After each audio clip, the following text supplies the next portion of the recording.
Was MetLife trying to make the analogy to say, well, if you could sit at a smoothie shop, then you should be able to work 40 hours a week doing IT work? Absolutely, which made no sense. Was it the sitting at the shop, or were they thinking he was working at the shop? Well, he claimed that he would get stress and anxiety when interacting with people and having to do stress. And they're like, well, you're in a smoothie shop and we saw you talking to people. So this is proof that you're able to do a 40-hour-a-week stressful job, for your company, which made no sense.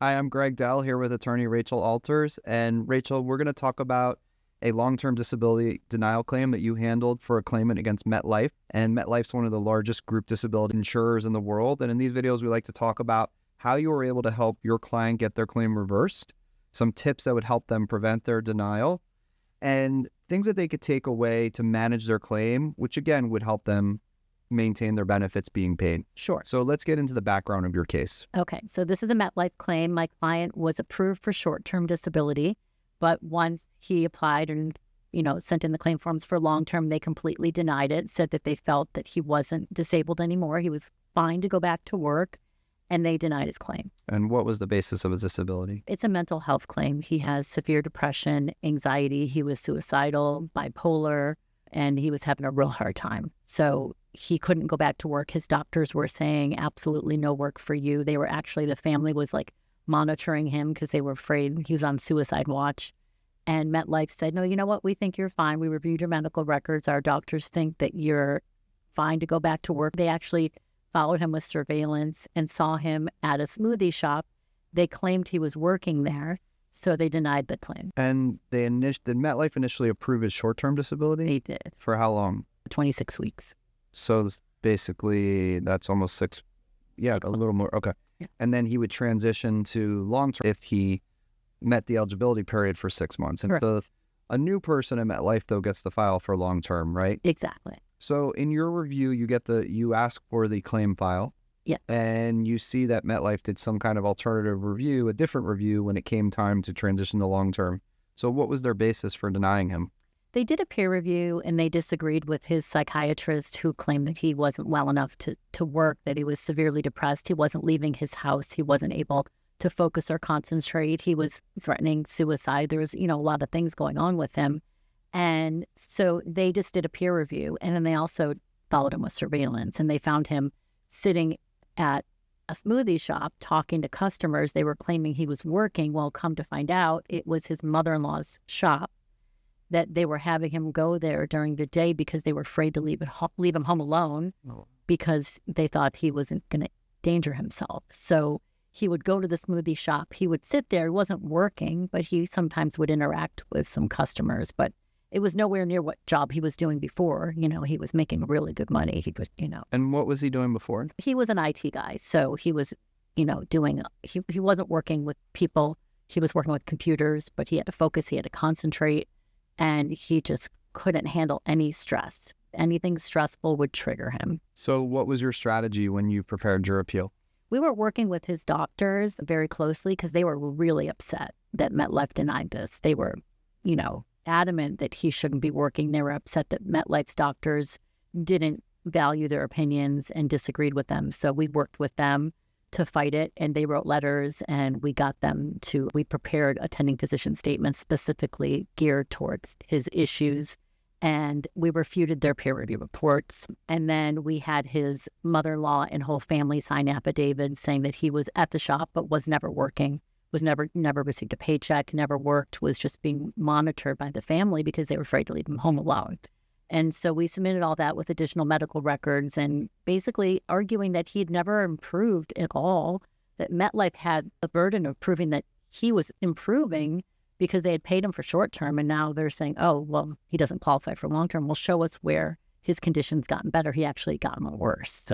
What type of doctors was he treating with? He had a psychiatrist and a therapist that he saw on a regular basis. So he saw the psychiatrist every 2 weeks, the therapist sometimes multiple times a week. Was MetLife trying to make the analogy to say, well, if you could sit at a smoothie shop, then you should be able to work 40 hours a week doing IT work? Absolutely, which made no sense. Was it the sitting at the shop, or were they thinking he was working at the shop? Well, he claimed that he would get stress and anxiety when interacting with people and having to do stress. And they're like, well, you're in a smoothie shop and we saw you talking to people. So this is proof that you're able to do a 40-hour-a-week stressful job, for your company, which made no sense. You mentioned earlier that MetLife did a peer review. Can you explain what that is? Yeah, it's when they hire physicians that either work in-house or they don't work for the insurance company to do a paper review of medical records. And then sometimes they'll call the treating doctors as well, try to have conversations with them. And they render an opinion based on the medical records alone most of the time as to whether they agree with the treating doctor's opinions that the claimant can work. And usually they don't agree.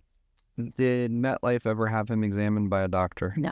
So you were able on appeal to convince MetLife to reverse the denial based upon the additional information that you submitted to the company? Correct. And they did not, during the appeal, ask to have him examined? They did not. So this was a fantastic victory, and these cases are often very challenging. Can you explain what makes the psychiatric, the anxiety, the depression, the potential PTSD claims more challenging than often some of the physical type disabling conditions that people have? Well, when you have a psychiatric claim, no matter what type of psychiatric claim it is, if it's bipolar or PTSD or schizophrenia, it's all subjective. So there isn't a test that you can run on a patient or claimant to show that they have these things. It's based on self-report. So it's based on them telling their doctors, I'm depressed, and a lot of times, you could monitor a patient and see their affect and see how they're behaving. And yes, you can maybe diagnose them with certain things, but it's really based on the self-report.